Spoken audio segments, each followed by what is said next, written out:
2.5. Wow. 2.5%. But the world is gaining more just off of charity. And half the time we don't even see where that charity is going. Our tithes pay for lights.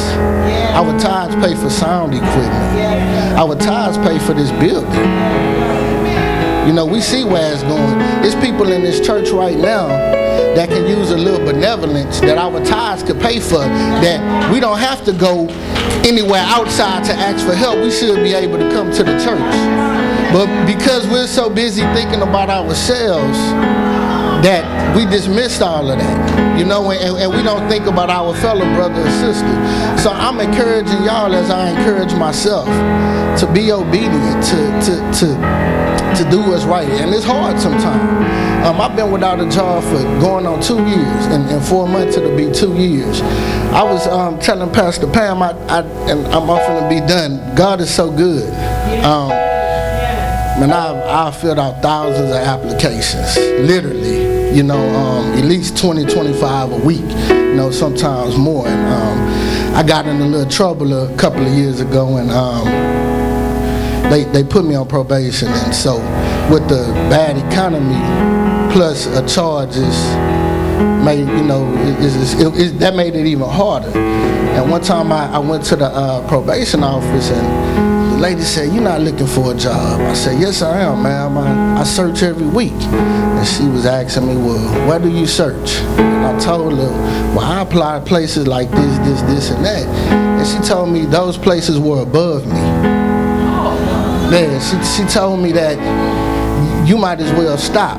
You know, you'll never get those kind of jobs anymore. You know, when you made this mistake, that exempted you from this. And I was so hurt and crushed. And I told her, and I rose up, and it hurt me because in church, y'all know me as deacon, y'all know me as a believer. They see me because of my record. You know, they weren't looking at none of that.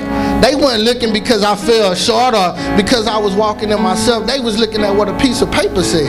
And I told her, I said, "Man, I move forward. I don't move back." And you know, and she told me what Dairy Queen hiring and this, and I told her, I said, ain't nothing wrong with working nowhere like that. But this is what I do. These are the job skills that I have, and this is why I'm gonna apply. I went to a job fair about a month ago, exceedingly and abundantly. I went to a job fair and it said, "Come if you have a record, we work case by case." And so I went and I gave the lady my resume. I was signing in, and my resume was sitting on the table. And I was signing, and the lady slid it. And she said, "You used to work for Medicaid?" I said, "Yes, ma'am." She said, "Come on back." And she gave me a brief little interview. She said, "I'm going to be contacting you to take a test." This was about a month and a half ago. I took the test, and I never heard anything from them.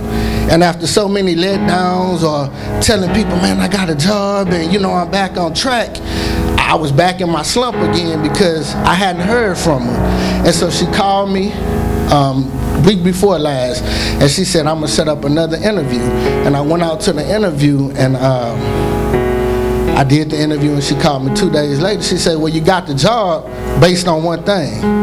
And she said, "It's your background."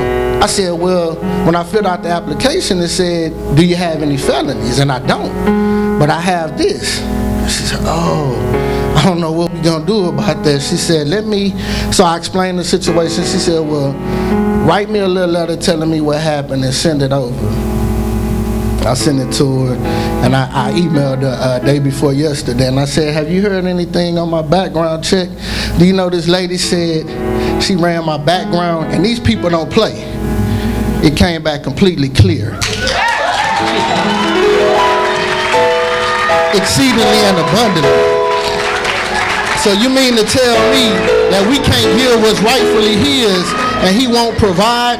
He will not make sure that we are roofed, clothed, and fed? Come on. That's all. Thank y'all. Thank y'all. If you're in need of a tithe and an offering envelope, please raise your hand. Say, my Father promised to supply all my needs with his riches in glory. He gives seed to the barren. And food and famine. So I know that he'll take care.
somebody and say, go to sleep.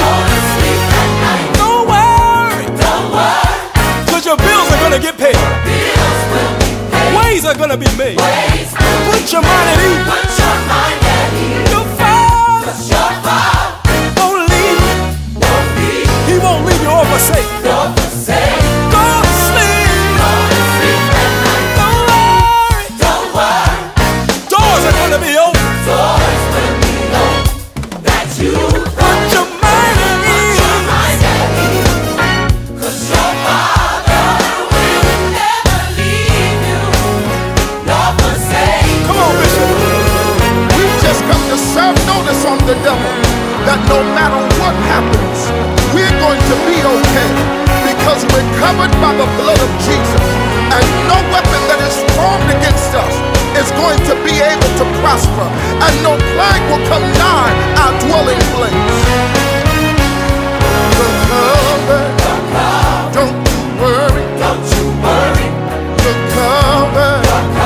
Don't you worry. Just rest.